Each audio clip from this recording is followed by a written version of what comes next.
السلام عليكم ورحمة الله تعالى وبركاته.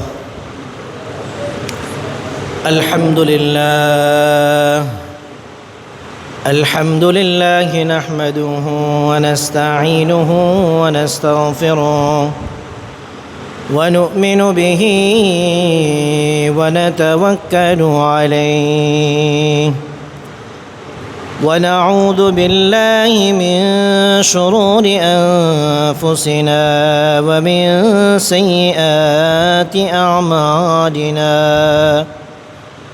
من يهده الله فلا مضل له ومن يضلله فلا هادي له.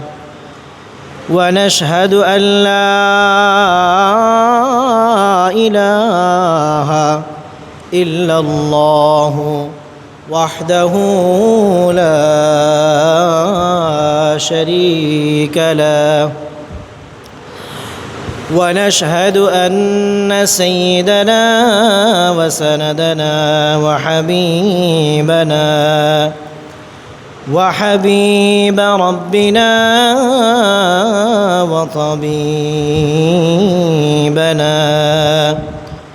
وطبيب قلوبنا ومولانا محمدا عبد الله ورسوله.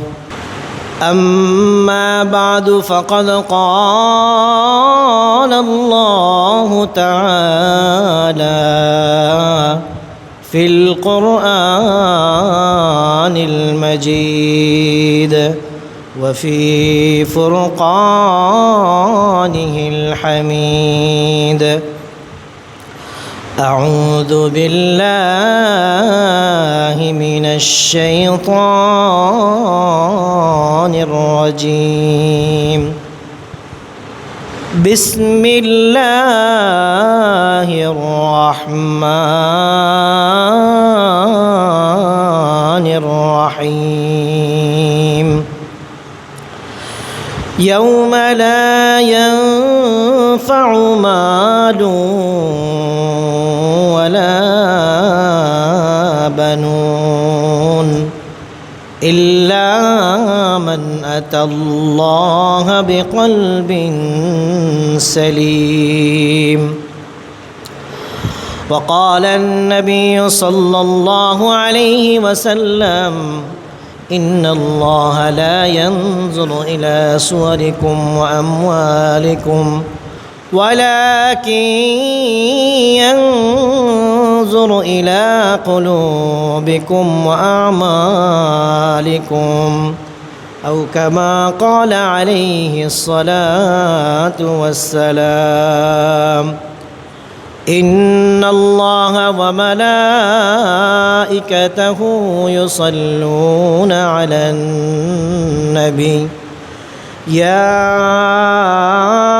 أيها الذين آمنوا صلوا عليه وسلموا تسليما. اللهم صل على سيدنا ونبينا وشفيعنا وحبيبنا ومولانا محمد صلى الله عليه وعلى آله وأصحابه وبارك وسلم. اللهم صل على سيدنا ونبينا وشفيعنا وحبيبنا ومولانا محمد صلى الله عليه وعلى آله وأصحابه وبارك وسلم. আলহামদুলিল্লাহ, আল্লাহ তাআলার দরবারে অসংখ্য অগণিত শুকরিয়া যে মহান রব্বুল আলামিন আপনাকে আমাকে দয়ামায়া করে, স্নেহ করে, মমতা করে, ভালোবেসে, অনুগ্রহ করে আল্লাহর ঘর মসজিদের মেহমান হওয়ার জন্য তৌফিক দান করেছেন, নামাজের জন্য অপেক্ষমান থাকার তৌফিক দান করেছেন, দ্বীনি মজলিসে বসার, আলোচনা শুনবার করবার তৌফিক দান করেছেন। এমন একটা মজলিস, যেই মজলিসকে নিয়ে আল্লাহ রব্বুল আলামিন ফেরেশতাদের সাথে তার বান্দাদেরকে নিয়ে গর্ব করে থাকেন, এমন এক মজলিসে আল্লাহ রব্বুল আলামিন আপনাকে আমাকে উপস্থিত করেছেন। এজন্য আল্লাহ তাআলার দরবারে অন্তরের অন্তঃস্থল থেকে শুকরিয়া জানাই, আলহামদুলিল্লাহ। আল্লাহর শুকরিয়া আদায় করে শেষ করার নয়, আল্লাহর শুকরিয়া যতই আদায় করি এই শুকরিয়া শেষ করার নয়। যতই শুকরিয়া আদায় করি ততই আরও কি আল্লাহর শুকরিয়া আদায় করা দরকার, অনেক বেশি পরিমাণে আল্লাহ তাআলার শুকরিয়া আদায় করা দরকার। একটা মানুষের সাথে সম্পর্ক রাখে, এই মানুষ যদি ওই মানুষের প্রতি কৃতজ্ঞতা বোধ না থাকে, তাহলে যে সম্পর্ক রাখে, যে উপকার করে, তার মধ্যে কিন্তু আর উপকার করার মন মানসিকতা থাকে না। থাকে শালারের এত উপকার করলাম জীবনে, এর ভিতরে সামান্য একটু অনুগ্রহ বোধ, সামান্য একটু কৃতজ্ঞতা বোধ তার ভিতরে কি নাই। এটা বেঈমান। আমরা বলি কি বলি না, আমাদের মুখের ভাষা এরকম আসে না যে আরে এত জীবনে এত উপকার করলাম, আমার 1 টাকার উপকার করে নাই, তারপরও আমি এত উপকার করলাম, এর ভিতরে সামান্য একটু কৃতজ্ঞতা বোধ নাই। এটা খবিস, এটা বেঈমান। আল্লাহ রব্বুল আলামিন বলেন, লাইন শাকারতুম লাযীদান্নাকুম ওয়ালা ইন কাফারতুম ইন্না আযাবী লাশাদীদ। আল্লাহ তাআলা বলেন, যদি তোমরা আমার নেয়ামতের শুকরিয়া আদায় করো, এই শুকরিয়া আদায় করার মাধ্যমে আমি তোমাদের নেয়ামতকে বাড়ায় দিব। সুবহানাল্লাহ। তাহলে প্রত্যেকটা কদমে কদমে আমাদের কি করা দরকার? আল্লাহর শুকরিয়া আদায় করা দরকার। আজকে হাঁটতে পারতেছি, এটা আল্লাহর শুকরিয়া। আজকে নিঃশ্বাস নিতে পারতেছি, আল্লাহর শুকরিয়া। আজকে দৃষ্টিশক্তি ভালো আছে, আমার সামনের লোকটাকে দেখতে পারতেছি, রাস্তাঘাট দেখতে পারতেছি, আল্লাহর শুকরিয়া। আরে মোরগ পোলাও প্রতিবেলায় না খাইতে পারি, 4টা ডাল ভাত খেয়ে যে দুনিয়াতে বেঁচে আছি, আল্লাহর শুকরিয়া। পানির অভাব নাই, গোসল করতে পারি, খাইতে পারি, আল্লাহর শুকরিয়া। আল্লাহ তাআলা মাথা গোজার জন্য টিনের ছাউনি হলেও আমার জন্য ব্যবস্থা করেছেন, রাস্তাঘাটে পড়ে থাকতে হয় না, আল্লাহর শুকরিয়া। কত যে আল্লাহর নেয়ামতের মধ্যে আমরা আছি। আমরা তো মানুষ বড় নেমক হারাম, এটা বলছে কে? যেই আল্লাহ আমাদেরকে সৃষ্টি করছেন সেই আল্লাহ আবার বলছেন মানুষ বড় কি নেমক হারাম। যেই আল্লাহর নেমক আমরা খেয়ে পড়ে বেঁচে আছি, সেই আল্লাহর সাথেই আমরা আবার কি করি? নেমক হারামি করি। এইটা কোনো দুনিয়ার মানুষের বানানো কথা না, আল্লাহর নিজের কথা, যে মানুষ বড়ই কি নেমক হারাম। অথচ আল্লাহ তাআলা মানুষের কোনো কাজের দিকে দেখেন না, মানুষের সম্পদের দিকে দেখেন না। কে কত সম্পদ, কি করলো, বাড়ি করলো, গাড়ি করলো, কয়তলা বিল্ডিং করলো, এগুলোর দিকে আল্লাহ দেখার সময় নাই। আল্লাহ দেখেন বান্দার অন্তরের দিকে। কিসের দিকে দেখেন? অন্তরের দিকে দেখেন, অন্তরের দিকে, কলবের দিকে। ওই কলবের ভিতরে কি আছে আল্লাহর জন্য, আল্লাহ ওইটা দেখেন।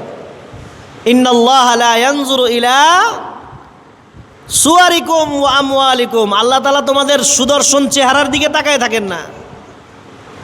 তোমার চেহারাটা খুব সুন্দর, আল্লাহ তোমার দিকে এই জন্য তাকায় রয়েছে, তোমার দেখতে অনেক ভালো লাগে, এই জন্য আল্লাহ তোমার দিকে তাকায় থাকবে, এরকম না বিষয়টা। ওয়া আমওয়ালিকুম, তোমার অনেক সম্পদ আছে, এই জন্য আল্লাহ তোমার দিকে তাকায় থাকবে, তোমার মুখাবে কি, ঘটনাটা এরকম না। ওয়ালাকিন ইয়ানজুরু ইলা কুলুবিকুম, যে আল্লাহ তাআলা তোমাদের অন্তরের দিকে দেখেন। তোমাদের অন্তরে কি আছে, অন্তরটা দেখেন, অন্তরটা দেখেন। ওয়া আমালিকুম, এবং আমল সমূহ দেখেন। যে আমল করবা এর প্রতিদান আল্লাহ দিবেন, রং ঢং চলবেন আল্লাহর কাছে। আমল করবা প্রতিদান পাবা, আমল করবা না প্রতিদানের কোনো ব্যবস্থা নাই। মানুষকে দেখানোর জন্য আমল করবা, তাহলে ওই যে কুলুবিকুম, আল্লাহ অন্তরের খবর জানেন, অন্তরের দেখা।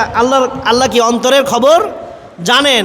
আল্লাহ অন্তর দেখেন। ওই অন্তর দেখে আল্লাহ বলবেন যে তুমি তো মানুষকে দেখানোর জন্য কি করেছিলা? ইবাদত বন্দিগি করেছিলা। তুমি মানুষের কাছে প্রশংসা পাইতে চাইছো, মানুষ তোমার প্রশংসা করছে, তোমার ইবাদত বন্দিগি দুনিয়াতে প্রশংসা তুমি পেয়ে গেছো, তোমার শান শকত অনেক উপরে উঠছে, তোমারে অনেক মানুষ অনেক বড় বুজুর্গ মনে করছে, এই পর্যন্ত তোমার কি শেষ। আমার কাছে আর তোমার কোনো প্রতিদান নেই। এই জন্য দুনিয়ার মানুষকে খুশি করা খুব কঠিন। দুনিয়ার মানুষকে খুশি করার পিছনে আমরা যেন না পড়ি। আল্লাহকে খুশি করা অনেক সহজ। অন্তর থেকে আল্লাহ বলে একটা ডাক দিলে আল্লাহ যে খুশি হয়, অন্তর থেকে যদি আল্লাহকে আল্লাহ বলে ডাক দিলে খুশি হয়। একটা মানুষকে যতই আপনি ডাকেন, যত অন্তর থেকে ডাকেন, তারে খুশি করা সম্ভব না। কাউরে পয়সা দিয়া, কাউরে গাড়ি দিয়া, কাউরে বাড়ি দিয়া ম্যানেজ করে, কি করে না আমাদের দেশে ম্যানেজ করা, বুঝেন না? ম্যানেজ করা একজন আরেকজনকে ম্যানেজ করে, পদ পদবীর জন্য একজন আরেকজনকে ম্যানেজ করে, কিছু খাওয়ায়, কিছু ঘুষ দেয়, জানেন তো সবই নাকি? এই যে ম্যানেজ করা, এই দুনিয়ার মানুষকে আপনি হাজারও দিবেন, এরপরও হাজারও তার লাগবে। আপনি যাকে 10,000 টাকা দিবেন, তার 20,000 টাকা লাগবে। 20,000 টাকা দিয়ে তাকে ম্যানেজ করা লাগবে। তাকে 50,000 টাকা দিলে আরও বেশি খুশি। তাকে একটা গাড়ি দিচ্ছেন, তাকে 2টা গাড়ি দিলে আরও বেশি খুশি। তাকে 2টা গাড়ি দিচ্ছেন, তাকে 2টা ফ্ল্যাট কিনে দিলে আরও বেশি খুশি। 2টা ফ্ল্যাট দিচ্ছেন, তারে একটা জমি দিয়ে দিলে আরও বেশি খুশি। 10 তলা বিল্ডিং দিলে তো কোনো কথাই নাই, অনেক বেশি খুশি। যার যার পদ অনুযায়ী আমরা কি করি? একজন আরেকজনকে দুনিয়াতে ম্যানেজ করায় ব্যস্ত। কিন্তু আপনি কি দেখছেন, দুনিয়াতে একজন আরেকজনকে যতই আমরা ম্যানেজ করি, এই ম্যানেজ করার দ্বারা কিন্তু কলিজার থেকে ভালোবাসা আসে না। যতদিন আপনি তাকে ম্যানেজ করে চলতে পারবেন, ততদিন আপনার কাছে সে আছে, সে আপনার কাজ করে দিবে। আপনার ম্যানেজ করা শেষ, পাত্তি দেওয়া শেষ, তারও কাজ শেষ, আপনি তার ধারে কাছেও ঘিসতে পারবেন না। এই জন্য দুনিয়ার মানুষকে ম্যানেজ করা বাদ দিয়ে আল্লাহকে ম্যানেজ করার ধান্দা শিখেন। দুনিয়ার ধান্দাবাজি যেটা, ম্যানেজ করে কাজ হাসিল করা, এই ধান্দার থেকে আল্লাহকে ম্যানেজ করে কাজ করা এটা খুব সহজ।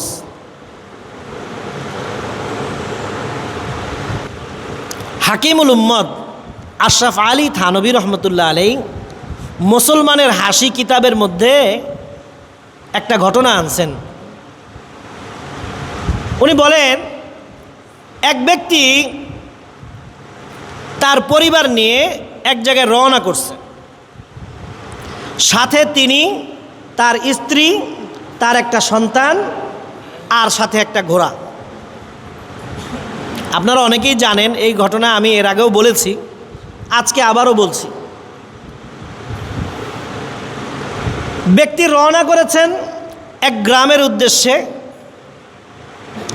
তো 3 জন মানুষ ঘোড়াটার উপরে উঠলে চলা যাচ্ছে না। একসাথে 3 জন মানুষ ঘোড়ার উপরে উঠলে ঘোড়া আর বাঁচবে না। তো লোকটা করলেন কি, নিজে ঘোড়ায় উঠলেন এবং বিবি এবং বাচ্চাকে একটু হাঁটায়া নিয়ে যাইতেছেন।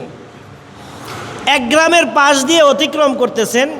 গ্রামের লোকেরা বলাবলি করতেছে, দেখো কত বড় জালেম, নিজে শক্ত সামর্থ্য একটা পুরুষ মানুষ, সে নিজে ঘোড়ার পিঠে উঠছে আর তার বউ বাচ্চারে হাঁটায় হাঁটায় নিয়ে যাইতেছে, কত বড় জালেম। বেচারা চিন্তা করতেছে, আসলেই তো কথা ঠিক, আমি পুরুষ মানুষ, শক্ত সামর্থ্য, আমার তো আসলে হাঁটা উচিত, আর আমার বিবি বাচ্চাকে ঘোড়ার পিঠে উঠানো উচিত। এবার বাচ্চাকে ঘোড়ার পিঠে উঠাইছে, বাচ্চা যেহেতু ছোট, বাচ্চাকে ঘোড়ার পিঠে উঠাইছেন। বাচ্চাকে ঘোড়ার পিঠে উঠাইয়া ওনারা 2 জন মুরব্বী, যেহেতু ওনারা 2 জন হাঁটতেছেন। আর এক গ্রামের পাশ দিয়ে যাচ্ছে, গ্রামের লোকেরা বলাবলি করতেছে, দেখো ওই নির্বোধ, কত বড় নির্বোধ, নিজের সন্তানকে এইটা শিখাইতে পারে নাই যে বৃদ্ধ মা বাবাকে কিভাবে সেবা যত্ন করতে হয়, তাদেরকে পিঠে চড়ায় নাই, আর সে নিজে পিঠে চড়া বাপ মায়ের হাঁটায় হাঁটায় নিয়ে যাইতেছে। বেচারা কয়, আসলেও তো কথা এটাও ঠিক, বাচ্চারে দিছি উপরে, মহিলা মানুষ এরে হাঁটায় নিয়ে যাইতেছি, আমি বুড়া মানুষ নাইলে আমি হাইটা যাইতেছি, ঠিক আছে, মহিলা মানুষ এরে হাঁটায় নিয়ে যাইতেছি, এটা তো সুন্দর দেখা যায় না। কিছু দূর যায় ওই গ্রাম পার হইয়া মহিলারে উঠাই দিছে, অর্থাৎ স্ত্রীকে ঘোড়ার পিঠে উঠাই দিছে, ছেলে এবং বাবা দুইজন হেঁটে হেঁটে যাচ্ছে। আরেক গ্রামের পাশ দিয়ে যাচ্ছে, গ্রামের লোকেরা বলা বলি করতেছে আর হাসতেছে, দেখো বউয়ের কেমন গোলাম হইছে, বউয়ের কেমন গোলাম হইছে, বউরে ঘোড়ায় পিঠে উঠায় নিয়ে যায় আর নিজে দাসের মতো চাকরের মতো নিজে আর নিজের ছেলে ঘোড়া টানতে টানতে নিয়ে যাইতেছে। বেচারা কয় করবোটা কি, তাইলে এক কাজ করি, তিনজনই উঠি, এতই যখন সমস্যা, সবার সমস্যা, সবাই খালি ভুল ধরে, যে উঠি তারই ভুল। বেচারা এবার তিনজন উঠছে, নিজে উঠছে, বিবিকে উঠাইছে, বাচ্চাকে উঠাইছে। তিনজন যাইতে যাইতে আরেক গ্রামের পাশ দিয়ে যাচ্ছে। এবার গ্রামের লোকেরা বলা বলি করতেছে, দেখো লোকটা কত বড় জালেম, একটা এতটুকু একটা পশু, এই মানুষ কত বড় জালেম হইলে এরকম কাজ করতে পারে। বেচারা পড়ছে মুসিবতের মধ্যে, যাবে কোথায়? নিজে উঠলেও দোষ, বিবিরে উঠাইলেও দোষ, বিবির গোলাম হইছে, বাচ্চারে উঠাইলেও দোষ, বাচ্চারে কি শিখাইলো, তিনজন উঠলেও দোষ, ঘোড়ার উপরে জুলুম হয়, করবেটা কি? বিবির সাথে পরামর্শ করে একটা বাঁশ কাটছে, বাঁশ কাইটা এবার ঘোড়ারে পায়ের মধ্যে রশি বাইন্দা বাঁশটারে ভিতর দিয়ে ঢুকাইয়া বাঁশের দুই কাঁধে, এই স্বামী আর স্ত্রী দুইজন দুই কাঁধের মধ্যে দুইজনে ধরে এবার ঘোড়ারে আঙ্গায় নিয়ে যাইতেছে। ঘোড়ারে কি করতেছে? ঘোড়ারে আঙ্গায় নিয়ে যাইতেছে, মানে কাঁধের উপরে নিয়ে ঘোড়ারে এবার উঁচা করে নিয়ে যাইতেছে। এবার আর এক গ্রামের পাশ দিয়ে যাচ্ছে, এবার বলতেছে কত বড় বেকুব, একটা জলজন্ত ঘোড়া থাকতে তিনটা মানুষ হাইটা হাইটা যাইতেছে আর ঘোড়ারে বলে কেউ কাঁধে করে নিয়ে যায়, এটা পাগল না কোন দেশের তাইছে? বেচারা কি করবে, দূরও যেমনি আছে এমনি চলতে থাকি। চলতে চলতে সামনে পড়ছে নদী, নদীতে তারা তো ঘোড়া কাঁধে নিয়ে চলতেছে, ঘোড়া নিয়ে নদী পার হইতেছে। ঘোড়ার মাথা তো এখন নিচের দিকে, পা উপর দিকে দিয়ে বাঁশ দিয়া তো ওটা টাইনা নিতেছে উপর থেকে, ঘোড়ার মাথা নিচের দিকে। ঘোড়া নিতে নিতে নদীর মধ্যে পানি পুনি খাইয়া, ঘোড়ার তো নাক পানি, মাথা তো পানির নিচে, ওনারা তো উপরে, ওনারা খেয়াল করে নাই নিচে ঘোড়া কি হয়েছে, পানি পুনি খাইয়া মরার দশা।